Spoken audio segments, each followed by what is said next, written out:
Hello बच्चों, welcome to DP class. प्यारे बच्चों, हम लोग पढ़ रहे हैं क्लास 12 बायोलॉजी का फर्स्ट चैप्टर, जिसमें अभी तक हमने पढ़ लिया है introduction, sporophyte and gametophyte concept and structure of flower. ठीक है, तो बेटा आज हम लोग आगे बढ़ते हैं और आज हम लोग पढ़ते हैं फ्लावर का मेल रिप्रोडक्टिव पार्ट। ठीक है, तो हम लोग आज की क्लास स्टार्ट करते हैं। बेटा हेडिंग लगाएंगे आप लोग स्टेमन। ठीक है, देखिए स्टेमन क्या होता है, ये फ्लावर का मेल रिप्रोडक्टिव पार्ट होता है। Flowers male reproductive part.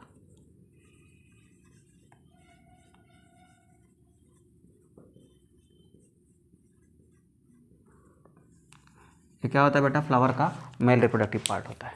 देखिए एक फ्लावर के अंदर बहुत सारे स्टेमन होते हैं, है ना, बहुत सारे स्टेमन हो सकते हैं। और वो स्टेमन ग्रुप में जब होते हैं तब क्या कहलाते हैं, तो स्टेमन का जो ग्रुप होता है, group of स्टेमन is called androecium.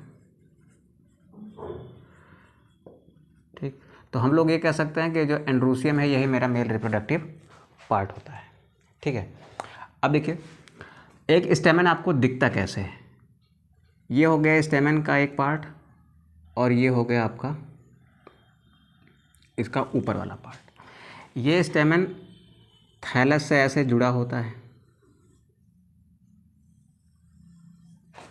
ठीक है, तो देखिए ये जो आपको पार्ट दिख रहा है ये आपका पेडिसिल होता है। पेडिसिल का जस्ट ऊपर वाला पार्ट क्या होता है, थैलस होता है। थैलस से जुड़ी हुई ये स्ट्रक्चर जो आपको दिख रही है ये क्या है आपका, ये कंप्लीट स्ट्रक्चर यहाँ से लेकर यहाँ तक ये क्या है बेटा, आपका स्टेमन है। ठीक है, अब स्टेमन को आप ध्यान से देखिए। स्टेमन में आपको एक पार्ट ये दिख रहा है और एक पार्ट आपको ये दिख रहा है। तो ये जो आपको पार्ट दिख रहा है, जो बाइलोब्ड पार्ट है ना, इसको आप कहते हो एंथर। क्या कहते हो इसको आप, एंथर कहते हो। हिंदी में इसको परागकोश कहते हो। यहाँ पर जो आपको पार्ट दिख रहा है इसको आप फिलामेंट कहते हो। क्या कहते हो आप, फिलामेंट। ठीक, तो फिलामेंट क्या होता है, देखो a long stock of स्टेमन through which anther is attached।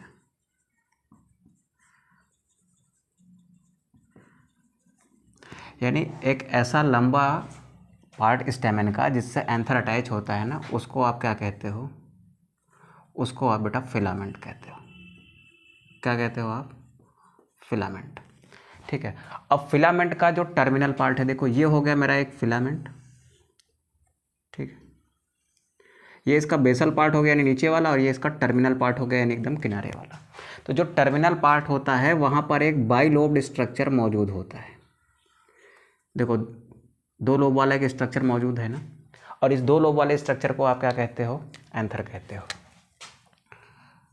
तो इस फिलामेंट के टर्मिनल पार्ट पर अटैच हुआ बाइलोब्ड पार्ट क्या कहलाता है, एंथर कहलाता है। तो bilobed part present on terminal part of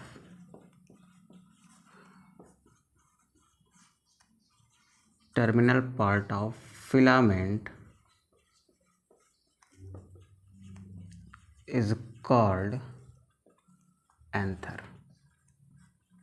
यहाँ तक बात समझ आई है अभी कि मेरे पास क्या होता है, एक फिलामेंट होता है। फिलामेंट का जो टर्मिनल पार्ट होता है उस पर एक बाइलोब्ड स्ट्रक्चर होता है जिसे हम किस नाम से जानते हैं बेटा, एंथर के नाम से। ठीक है, अब आओ थोड़ा सा फिलामेंट के बारे में और जान लेते हैं। ये हो गया मान लीजिए आपका एक फिलामेंट। फिलामेंट का बेटा ये ऊपर वाला हिस्सा, ये नीचे वाला हिस्सा। इस ऊपर वाले हिस्से को मैंने कह दिया डिस्टल एंड। क्या कहा मैंने, डिस्टल एंड। और इस वाले को कह दिया मैंने, ये कौन सा एंड है बेटा, प्रॉक्सिमल एंड। ठीक, तो फिलामेंट का जो डिस्टल एंड है वो उससे क्या जुड़ा होता है, तो ये अटैच होता है किसके साथ बेटा, ये अटैच होता है एंथर के साथ। तो अटैच्ड विथ एंथर लिख दिया मैंने। और जो प्रॉक्सिमल एंड होता है वो नीचे कहाँ जुड़ा हुआ है, देखो थैलस पे जुड़ा हुआ है कि नहीं जुड़ा हुआ, ये पार्ट तो थैलस है ना, और ये वाला इसका डिस्टल एंड है और ये इसका प्रॉक्सिमल एंड है, प्रॉक्सिमल एंड थैलस से जुड़ा हुआ है। या फिर कभी कभी ऐसा होता है, यहाँ पर होते हैं बेटा आपके पेटल्स, ऐसे होते हैं ना पेटल्स, इनके नीचे ऐसे सेपल्स होते हैं आपके।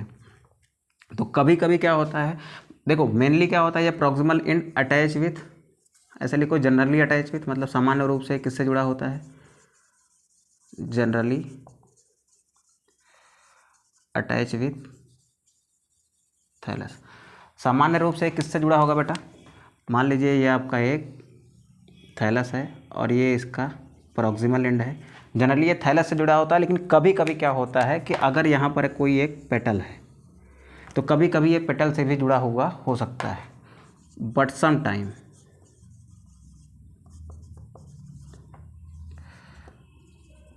It is attached with petal. मतलब जो आपका ये फिलामेंट है, फिलामेंट का जो नीचे वाला हिस्सा है ये थैलस से जुड़ा होता है, लेकिन कभी कभी किससे जुड़ा हो सकता है, पेटल से जुड़ा हो सकता है। यहाँ से एक सवाल भी आ चुका है नीट में, 2017-18 में एक सवाल आया था ऐसे कि इसका फिलामेंट का जो प्रॉक्सिमल एंड होता है वो कहाँ जुड़ा होता है, डिस्टल एंड वो कहाँ जुड़ा होता है। डिस्टल एंड जुड़ा होता है बेटा किससे, एंथर से। प्रॉक्सिमल एंड किससे जुड़ा होता है, इसके थैलस से। थैलस से कभी कभी जुड़ा होता है और कभी कभी किससे जुड़ा हो सकता है, पेटल से। अच्छा, एक फैमिली होती है, याद रखिएगा, प्लांट की एक फैमिली होती है एंजियोस्पर्म प्लांट की, इसको कहा जाता है सोलानेसी। तो सोलानेसी में ये जो आपका एंथर है, ये सॉरी ये आपका फिलामेंट है वो किससे जुड़ा होता है बेटा, पेटल से जुड़ा होता है। ठीक, कौन सी फैमिली के प्लांट्स में, सोलानेसी के प्लांट में। यहाँ तक क्लियर हो गया। अब इस फिलामेंट की लेंथ जो है ना वो अलग अलग हो सकती है। ठीक है, कुछ फ्लावर ऐसे होंगे जिनमें स्टेमन आपको बड़ा नज़र आएगा, मतलब ये फिलामेंट की लेंथ ज़्यादा होगी तो स्टेमन कैसा होगा, बड़ा होगा। फिलामेंट की लेंथ छोटी होगी तो स्टेमन कैसा होगा, छोटा होगा। ठीक है, कुछ फ्लावर ऐसे आपको दिखेंगे जिसके कुछ स्टेमन बड़े बड़े होते हैं, कुछ स्टेमन कैसे होते हैं, छोटे होते हैं। फॉर एग्जाम्पल देखो, एक बात इसमें देखो, ये हो गया मेरा पहला बात, ये हो गया दूसरा बात, और ये हो गया मेरा तीसरी बात। अब मैं चौथी बात यहाँ लिखता हूँ, लेंथ ऑफ स्टेमन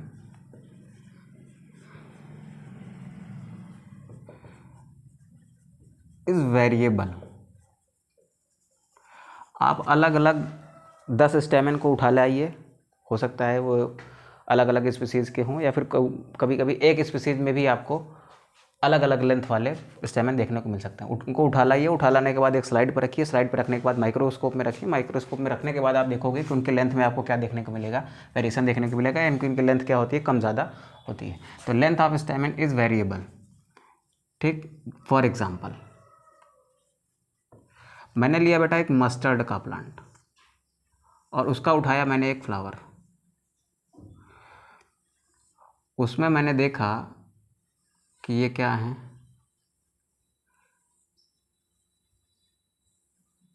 ये मेरे हैं लॉन्ग स्टेमन, ये स्टेमन है और कैसे हैं बेटा, ये लॉन्ग है। और इसी में मैंने देखा कि साइड साइड में ऐसे ये क्या है आपके, ये भी स्टेमन है, बट ये कैसे हैं, ये शॉर्ट है। तो इनका लॉन्ग होना, इनका शॉर्ट होना किस पर डिपेंड कर रहा है, लेंथ ऑफ फिलामेंट पर ना। फिलामेंट की लेंथ ज़्यादा होगी तो ये स्टेमन लंबे नज़र आएंगे, फिलामेंट की लेंथ कम होगी तो स्टेमन कैसे नज़र आएंगे, छोटे नज़र आएंगे। अच्छा, ये एग्जांपल किसका होता है, ये एग्जांपल है बेटा मस्टर्ड का, यानी जो आपको सरसों का फूल होता है ना उसमें आपको ये देखने को मिल जाएगा। ठीक है, अब यहाँ तक की चीज़ें क्लियर हो गई हूँ तो हम लोग अब आगे बढ़ते हैं, और आगे बढ़ेंगे तो हम लोग पोस्टमार्टम किसका करेंगे, हम लोग पोस्टमार्टम करेंगे किसका, इस एंथर का। क्योंकि एंथर ही वो पार्ट है जहाँ पर आपका मेल गैमेट बनता है या फिर पॉलिन ग्रेन बनता है। पॉलिन ग्रेन के अंदर क्या होता है, मेल गैमेट होता है। ठीक है, तो जो मेल गैमेटोफाइट होता है ना उसका डेवलपमेंट कहाँ होता है, एंथर के अंदर होता है। ठीक है, तो यहाँ तक चीज़ें अगर आपको समझ आ गई हों तो थोड़ा सा स्क्रीनशॉट लीजिए, फिर हम लोग आगे बढ़ते हैं।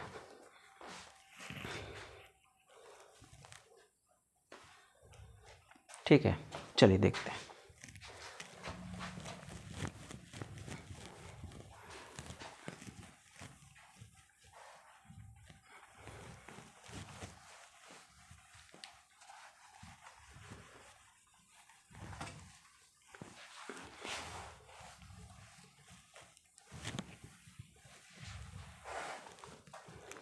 देखिए मान लीजिए अभी मेरे पास एक फ्लावर है जो अभी अभी बना है, मतलब इसका जस्ट डेवलपमेंट स्टार्ट हुआ है, इसका जस्ट डेवलपमेंट स्टार्ट हुआ है, यानी ये एंथर जो होगा इसका, ये वाला पार्ट जो है,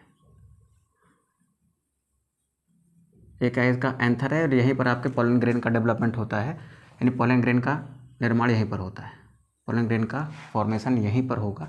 तो ये जो मेरा एंथर है, ठीक है, इस एंथर को ही हम क्या मानते हैं कि मेल गैमेट का फॉर्मेशन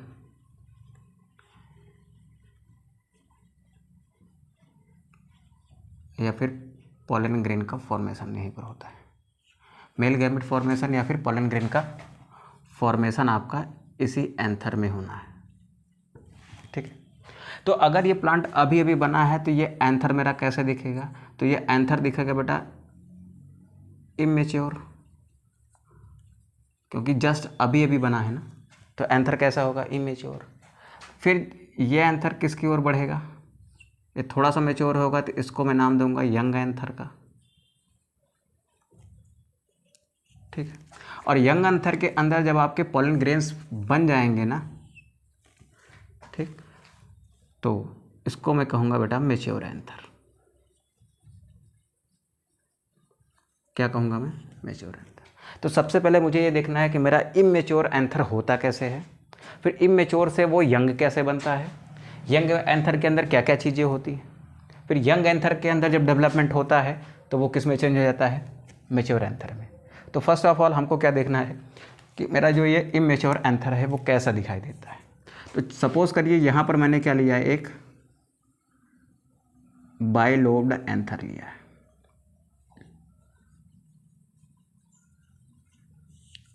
ठीक। अब फर्स्ट ऑफ ऑल एंथर के बारे में हम लोग कुछ बात करेंगे। एंथर बेटा आपको कैसा दिख रहा है, ये आपको दो लोब का दिख रहा है कि नहीं दिख रहा है। तो फर्स्ट ऑफ ऑल हम क्या लिखेंगे, एंथर इज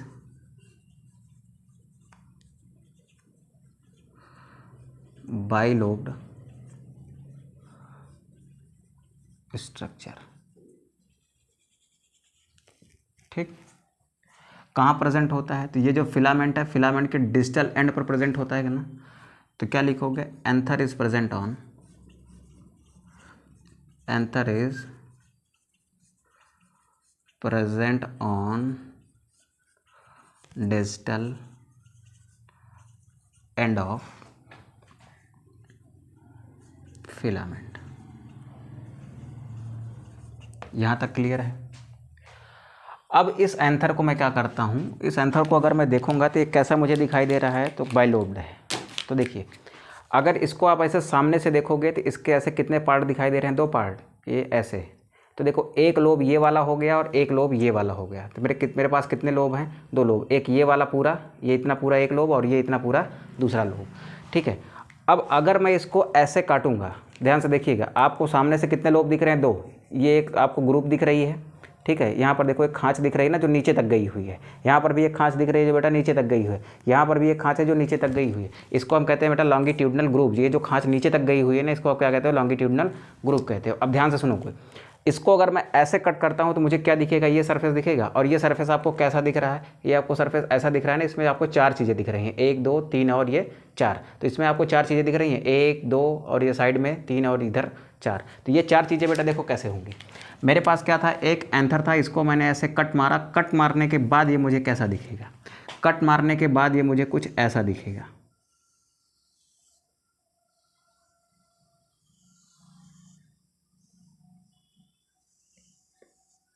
ठीक।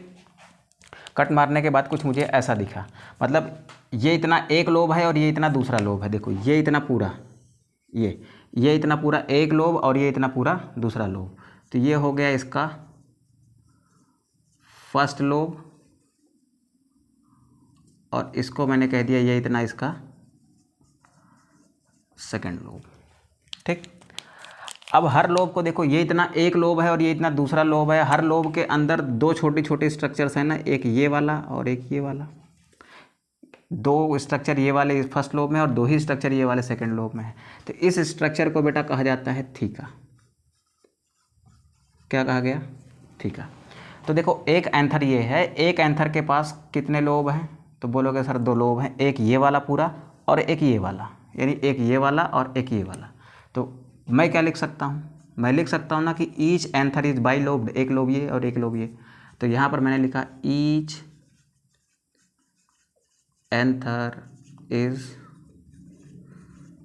By lobed. दूसरी बात क्या लिखूँगा मैं, हर एंथर में बेटा क्या है, 2 लोब हैं और प्रत्येक लोब में यानी ईच लोब में 2 थीका है कि नहीं है। देखो ये पूरा एक लोब है, एक थीका और ये दूसरा थीका, इस वाले लोब में भी एक थीका और दूसरा थीका। तो यानी एक एंथर में 2 लोब होते हैं और टोटल कितने थीका होते हैं, तो टोटल 4 होते हैं, 2 इस वाले में 2 इस वाले में। तो मैं कह सकता हूँ ना कि ईच लोब हैव 2 थीका। तो लिखो ईच लोब ऑफ एंथर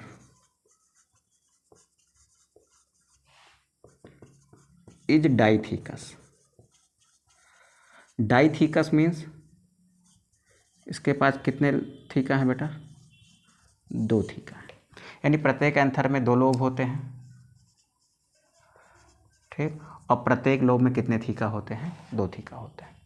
अब मैंने आपको कहा था कि एंथर सबसे पहले कैसा होता है, वो इमेच्योर होता है, इमेच्योर होने के बाद फिर उसमें कुछ चेंजेज आते हैं तो वो यंग एंथर बनता है, फिर यंग एंथर में कुछ चेंजेज आते हैं तो वो कैसा बनता है, वो आपका मेच्योर बनता है, ठीक है। तो अब यहाँ पर हम लोग देखने वाले हैं कि यंग एंथर कैसा होता है, फिर उसमें चेंज आता है तो वो मेच्योर एंथर कैसे बनता है, और यंग एंथर बनने से पहले वो इमेच्योर होता है तो कैसा होता है, ठीक है। तो आइए देखते हैं हम लोग कि वो कैसा दिखाई देता है। फर्स्ट ऑफ ऑल इसको रफ करते हैं। देखो अभी तक तो जो बात की मैंने ना वो एकदम बेसिक बातें थी, अब जो आप सुनेंगे ना वो उसको ध्यान से देखिएगा क्योंकि यहाँ से चीज़ें बदलती हैं।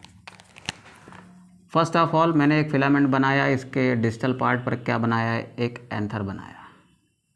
तो ये एक एंथर है, इसको मैंने ऐसे कट मारा, कट मारने के बाद मुझे कैसा दिखा, मुझे दिखाई दिया कि इसके अंदर क्या है,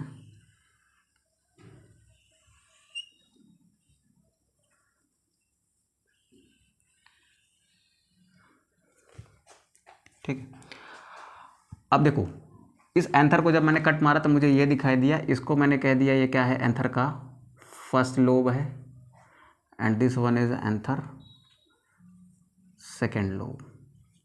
ये एंथर का फर्स्ट लोब, ये एंथर का सेकेंड लोब, और ये वाला जो हिस्सा दिख रहा है अंदर की ओर ये नीचे तक चला जाता है, इसको मैंने कह दिया ये क्या है, लॉन्गिट्यूडिनल ग्रूव। लॉन्गिट्यूडिनल के ग्रूव के ऊपर वाला पार्ट ये भी एक थीका है, नीचे वाला पार्ट ये भी क्या है बेटा, एक थीका है, ठीक है। तो प्रत्येक लोब में कितने थीका, 2 थीका। अब इस एंथर में जो सबसे बाहर की ओर बेटा आपको एक लेयर दिखाई देगी ऐसे, अभी मैं बना रहा हूँ आपका इमेच्योर एंथर, यहाँ पर एक लेयर दिखाई देती है जिसको मैं कहता हूँ ये एपिडर्मिस है। कौन सी लेयर है बेटा, ये आपकी एपिडर्मिस है। तो ये पूरी की पूरी परत आपकी एपिडर्मिस है।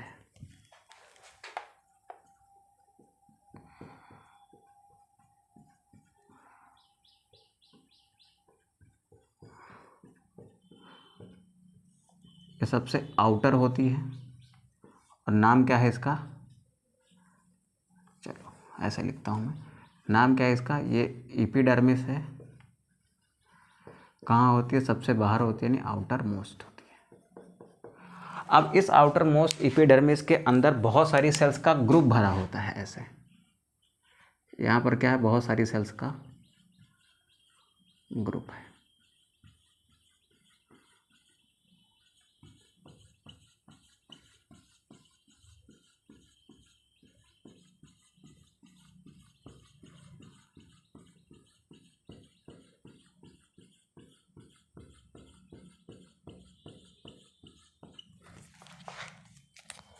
बीच में यहाँ पर थोड़ा सा कनेक्टिव टिश्यू बना लो। अब देखो ये जो अंदर सेल का मास भरा हुआ है ना, इसको कहते हैं mass of meristematic cells, meristematic cells, ठीक है। और ये मेरा कैसा एंथर है बेटा, ये मेरा इमेच्योर एंथर है। कैसा एंथर है ये, इमेच्योर एंथर है। अब ये जो मास ऑफ सेल्स दिख रहा है, इन मास ऑफ सेल्स में ये तो हो गई एपिडर्मिस, एपिडर्मिस के जस्ट नीचे जो होते हैं उसको हाइपोडर्मिस कहा जाता है। तो इसी हाइपोडर्मिस की कोई एक सेल, कौन से सेल, कोई एक सेल, चलो सपोज किया यहाँ पर मान लिया, हर कोने पर एक सेल, यानी इस कोने पर एक सेल, इस कोने पर भी एक सेल, इस कोने पर भी एक सेल और इस कोने पर भी एक सेल, यानी इस हाइपोडर्मिस की किनारे किनारे पर चारों कोने पर एक एक सेल क्या होती हैं, अपने आप को मॉडिफाई करके थोड़ा सा चेंज होने लगती हैं। ठीक, तो ये जो मॉडिफाई होकर चेंज हुई सेल ना, इन सेल्स को मैंने कह दिया बेटा ये हैं आर्कीस्पोरियल सेल।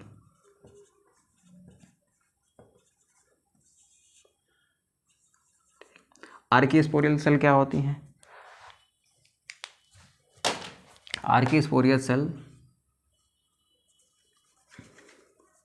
क्या होती हैं? ये सेल्स ऑफ हाइपोडर्मिस होती हैं,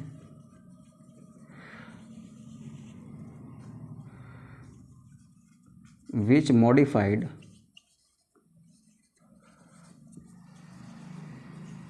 हिमसेल्फ, जिन्होंने अपने आप को मॉडिफाई कर लिया है फ्रॉम अदर्स, मतलब और अदर्स जो सेल्स हैं इनसे अपने आप को थोड़ा सा चेंज कर लिया, और क्या कहलाई वो? आर्कीस्पोरियल सेल। आर्कीस्पोरियल सेल इस पूरे एंथर के चारों कोनों पर मौजूद है कि नहीं है? तो मैं लिख सकता हूँ this cell is present on each corner of anther. ठीक, तो इस आर्कीस्पोरियल सेल को मैंने बनाया किनारे किनारे पर, और संख्या में कितने हैं बेटा? ये 4 हैं। अब देखिए ये आपका कैसा है बेटा? ये इमेच्योर एंथर है। अब इसमें आता है कुछ चेंज। अब जब इसमें चेंज आएगा ना, तो एक थोड़ा सा एंथर हल्का सा डेवलप होगा, और वो चेंज क्या आएगा देखो जरा। तो अब इसमें ये जो आर्कीस्पोरियल सेल है ना, इस आर्कीस्पोरियल सेल में होता है बेटा पेरी क्लिनिकल डिवीज़न। कैसा डिवीज़न? Periclinal division. अब पेरी क्लिनिकल डिवीज़न क्या है? देखो ये एक आपकी आर्कीस्पोरियल सेल है, इसके जस्ट बाहर आपकी ऐसे एपिडर्मिस है।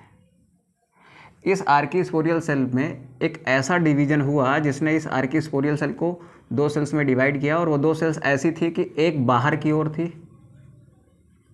एक आउटर थी और एक इनर थी। तो पेरीक्लिनिकल डिवीज़न जब होगा ना किसी सेल में, तो उसमें 2 टाइप की सेल बनेंगी, एक थोड़ा सा बाहर की ओर बनेगी और एक कहाँ बनेगी? अंदर की ओर। तो चारों कोने पर अगर इस तरीके का डिवीज़न हुआ है, तो यानी यहाँ पर 2 सेल्स आपको नजर आएंगी। ये एंथर कुछ आपको ऐसा नजर आएगा,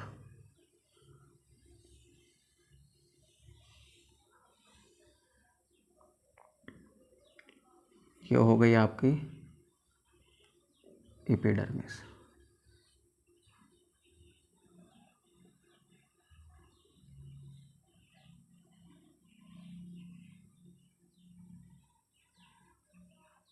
देखिए कॉपी पेन लेके आप साथ साथ बनाते जाएंगे, आपके लिए बहुत अच्छा रहेगा।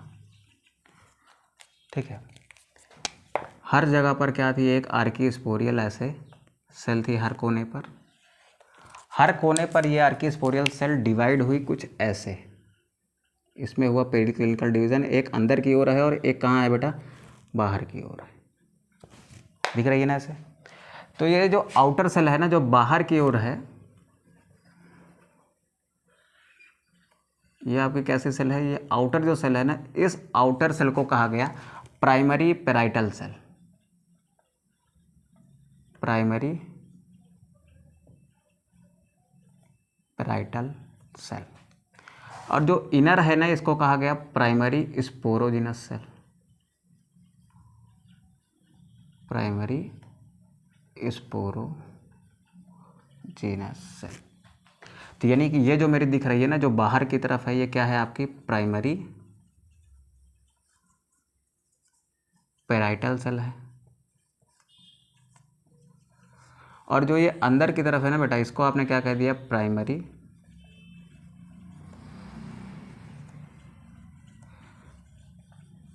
स्पोरोजिनस सेल है। अब प्राइमरी पेराइटल सेल जब आगे डेवलप करेगी, इसमें क्या होगा?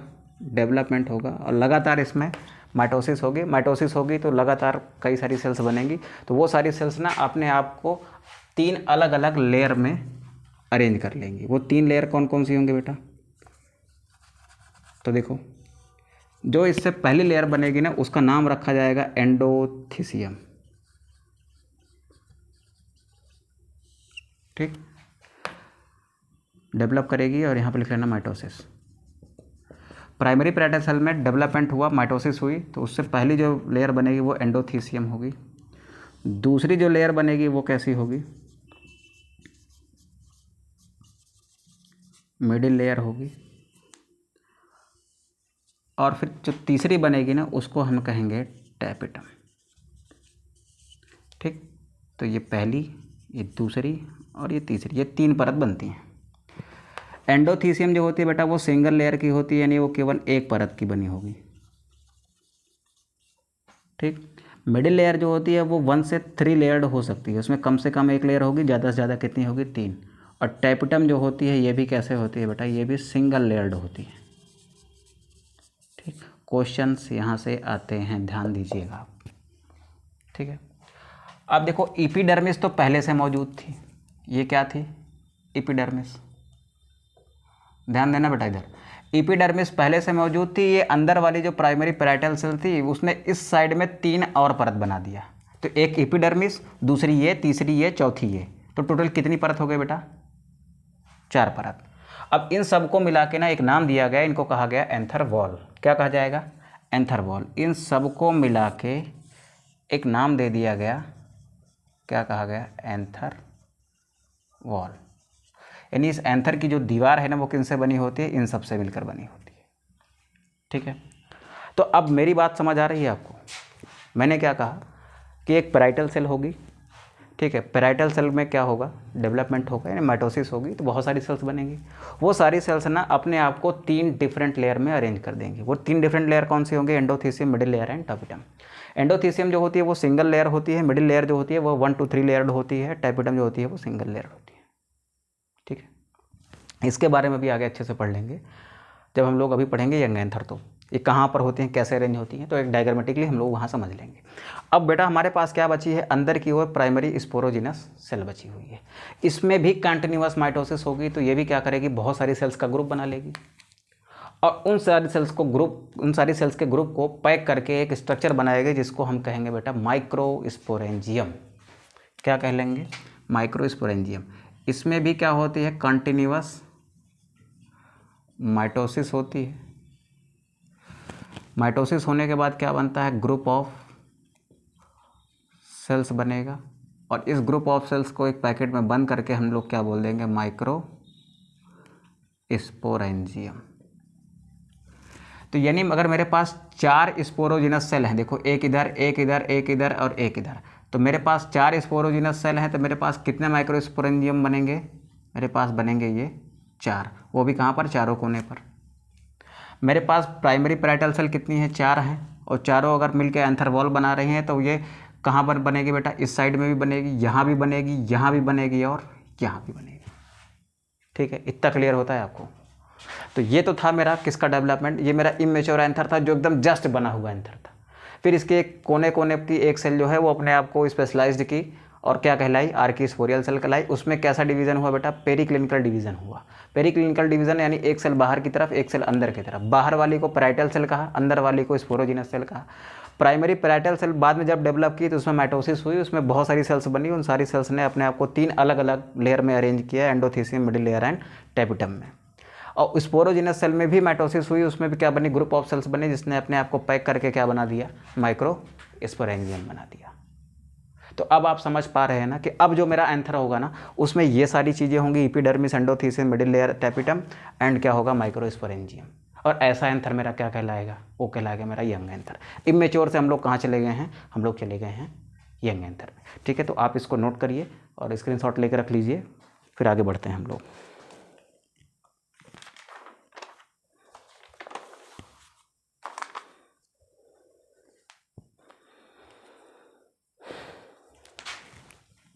चलिए,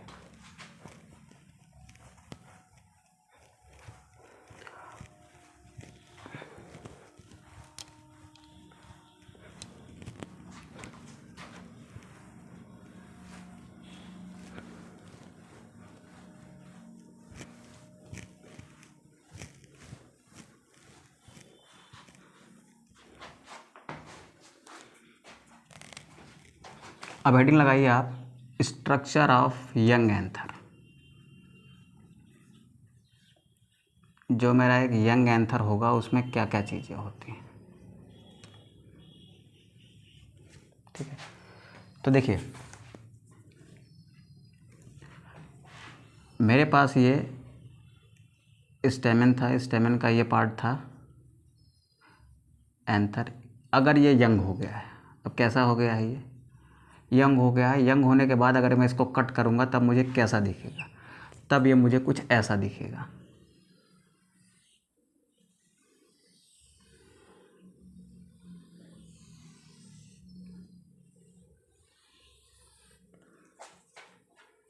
ठीक,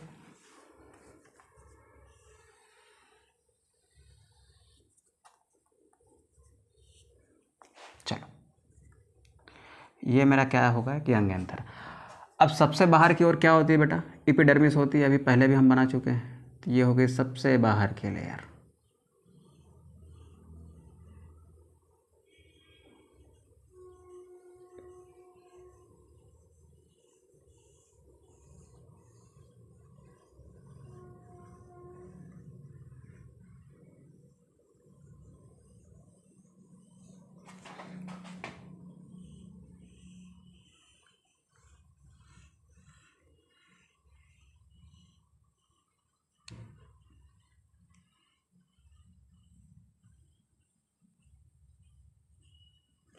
ठीक है, इस सबसे बाहर की एक लेयर को मैंने क्या नाम दे दिया, ये मेरी एपिडर्मिस है।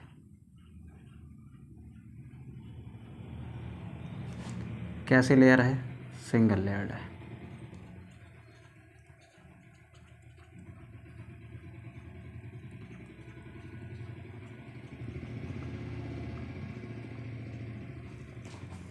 ठीक है, तो ये हो गई बेटा मेरी एपिडर्मिस जो सबसे बाहर है, यानी ये कैसी है, आउटर मोस्ट है। काम क्या होता है बेटा, काम होता है इसका प्रोटेक्शन देना। तो ये कैसी लेयर है, ये प्रोटेक्टिव लेयर है।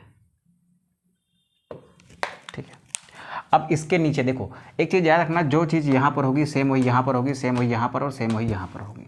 तो ठीक है, तो हम एक साइड बना लेते हैं, आप इतना इमेजिन कर लीजिएगा, जो चीज़ें यहाँ पर है बेटा वही सारी चीज़ें यहाँ पर भी होंगी। ठीक है, अब देखो एपिडर्मिस के नीचे थोड़ा सा रेडियली एलोंगेटेड सेल्स होती हैं, ऐसे थोड़ा सा लंबी लंबी सेल्स।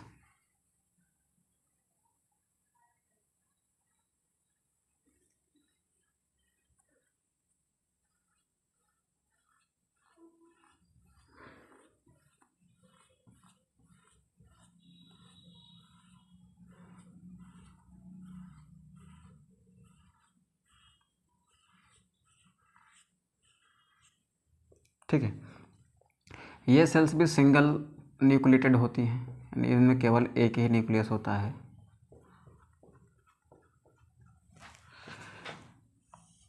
इनको हम कहते हैं बेटा एंडोथीसियम। कौन सी लेयर है ये, एंडोथीसियम है। इसका काम क्या होता है, ये भी आपकी थोड़ा सा प्रोटेक्टिव होती है। कैसी होती है बेटा, प्रोटेक्टिव होती है। और ये हेल्प करती है, जब ये एंथर मेच्योर हो जाता है ना तो एंथर फटता है, तो एंथर के फटने को आप कहते हो डिसेंस ऑफ एंथर। तो ये हेल्प करती है किसमें, एंथर के डिसेंस में। तो हेल्प इन एंथर्स डिसेंस।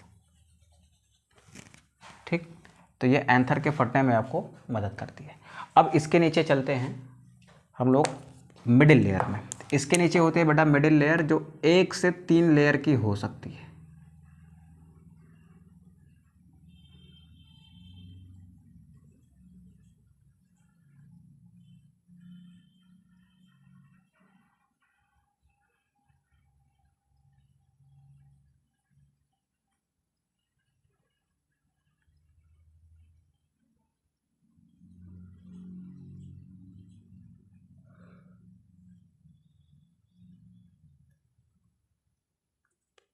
सॉरी, कितनी लेयर की होती है बेटा, ये 3 लेयर्ड होती है। और सिंगल न्यूक्लिएटेड होती है ये भी। तो इसमें भी न्यूक्लियस के नंबर कितने होते हैं, केवल एक ही होते हैं। ठीक, तो ये क्या है आपकी, ये आपकी मिडिल लेयर है। मिडिल लेयर कितने लेयर की होती है, 1 to 3 लेयर होती है। कैसे होती है, ये थोड़ा सा प्रोटेक्टिव भी होती है, और प्रोटेक्टिव के साथ साथ में जो इसका मेजर रोल होता है वो होता है प्रोवाइड नरिशमेंट। अब किसको नरिशमेंट देती है ये बात की बात है, अभी इतना समझ लो ये क्या करती है, नरिशमेंट प्रोवाइड करती है। फिर सबसे अंदर एक लेयर आती है जिसको हम लोग कहते हैं ये टैपिटम है।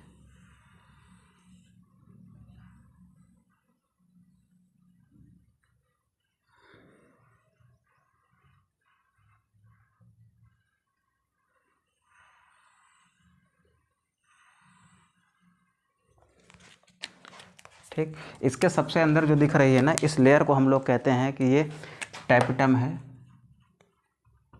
और बेटा ये सिंगल लेयर तो होती है, लेकिन इसकी जो सेल्स होती है ना वो मल्टी न्यूक्लिएटेड होती हैं।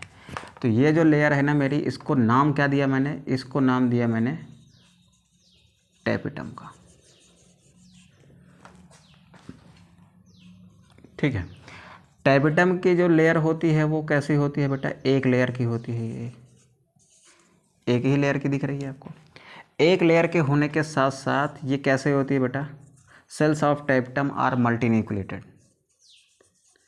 सेल्स ऑफ टैपिटम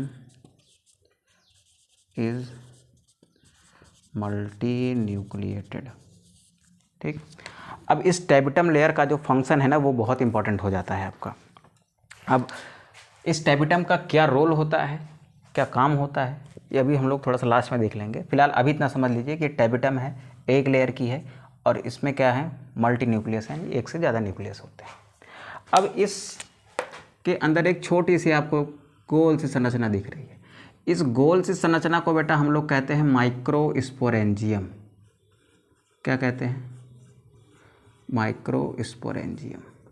अब याद करिए थोड़ा सा पहले आप, प्राइमरी पैराइटल सेल ने इन तीनों को बनाया, endothecium, middle layer and tapetum को। प्राइमरी स्पोरोजिनस सेल जो थी उसने क्या बनाया था, माइक्रोस्पोरेंजियम बनाया था, वो अंदर की तरफ है।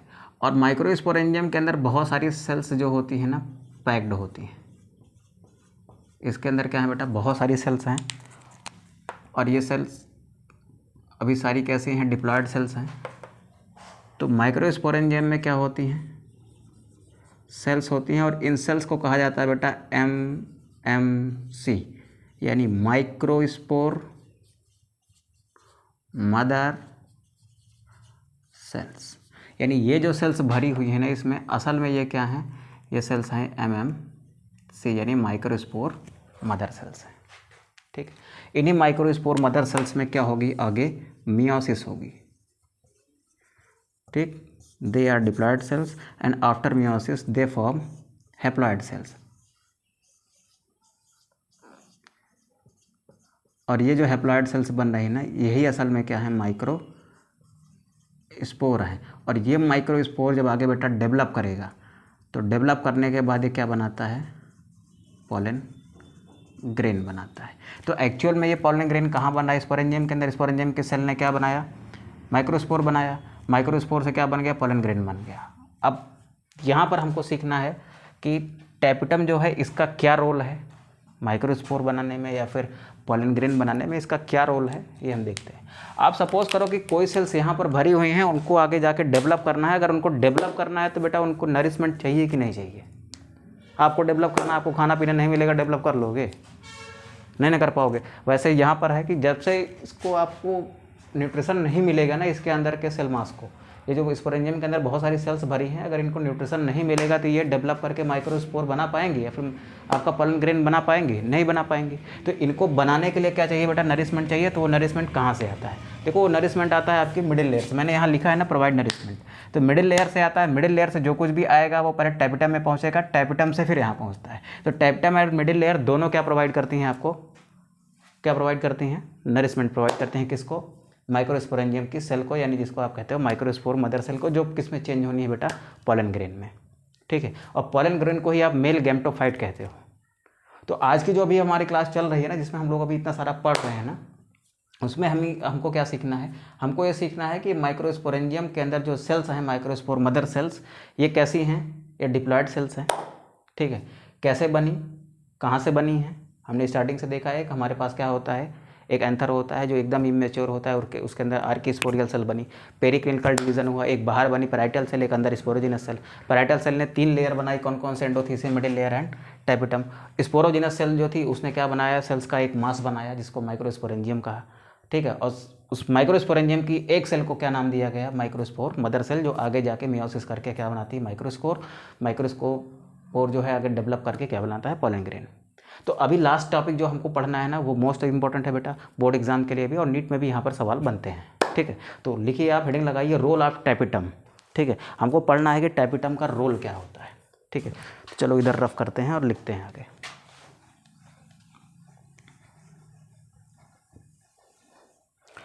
मैंने क्या कहा आपको कि मेरे पास क्या है, एक माइक्रोस्पोर मदर सेल है जो आगे जाके माइक्रोस्पोर बनाएगी, माइक्रोस्पोर से आगे जाके क्या बनना है बेटा, पोलन ग्रेन बनना है जो मेल गैमेटोफाइट है। अब यहाँ पर हम लिखते हैं role of tapetum. What is the role of tapetum? तो टैपिटम का बेटा फर्स्ट रोल ये होगा कि अगर इस माइक्रोस्पोर मदर सेल को पोलन ग्रेन बनना है तो इसको नरिशमेंट चाहिए ना, पोषण चाहिए। तो वो नरिशमेंट कहाँ से आएगा, वो आता है टैपिटम से। तो it provide nourishment to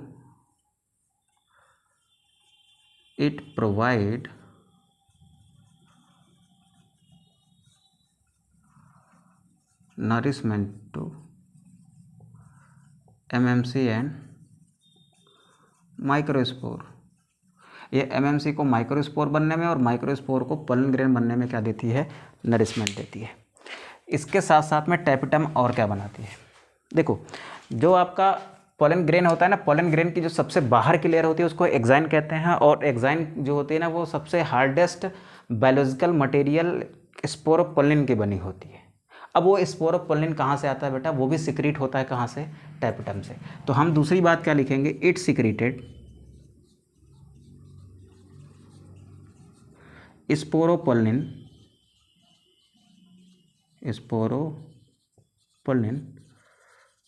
which form exine of pollen grain। Tapetum की सेल्स क्या करती हैं, स्पोरोपोलिन जैसा केमिकल सिक्रीट करती हैं जो आगे जाके क्या बनाता है, पोलन ग्रेन की एक्साइन बनाता है। अब इसके साथ साथ में ये एक एंजाइम सिक्रीट करते हैं जिसका नाम है कैलेज एंजाइम, ठीक है। अब कैलेज एंजाइम का क्या काम होता है भी हम लोग आगे देखेंगे, तो इतना आप याद रखिए, इट आल्सो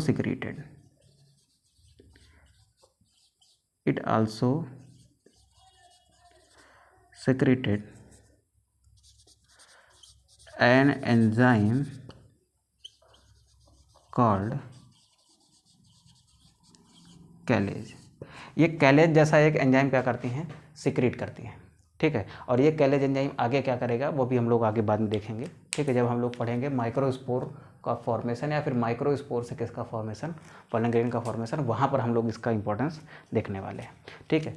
और टैपिटम की सेल्स से कुछ ऐसे केमिकल्स भी निकलते हैं जो पोलन किट का निर्माण करते हैं। क्या बनाते हैं बेटा, पोलन किट बनाते हैं। तो क्या लिखोगे, इट आल्सो सिक्रेट्स, ये फोर्थ फंक्शन है इसका, it also secretes chemical which form pollen kit, ठीक। यहाँ तक आई होप बात आपको समझ आ गई होगी कि हमारे पास एंथर की जो लेयर्स होती हैं, जो प्रोटेक्टिव लेयर्स होती हैं वो कौन कौन सी होती हैं, किस लेयर का क्या काम होता है, ये सारी चीज़ों को हमने डिस्कस करते हुए इस पूरे वीडियो में क्लियर कर दिया है। आई होप ये चीज़ें आपको पसंद आई होंगी, ठीक है। अगर आपको पसंद आई हो तो प्लीज़ अपने दोस्तों के साथ इनको शेयर करिए, आप लाइक भी करिए, चैनल को सब्सक्राइब करिए और ऐसे ही हमको सपोर्ट करते रहिए। अगर बेटा ऐसे ही सपोर्ट करते रहोगे आप तो हमको मोटिवेशन आता है, फिर हमको और अच्छा करने का मन करता है कि हाँ ठीक है, बच्चों के लिए और अच्छा कुछ किया जाना चाहिए, ठीक है। तो उम्मीद करते हैं आप सब ऐसे ही साथ बने रहेंगे।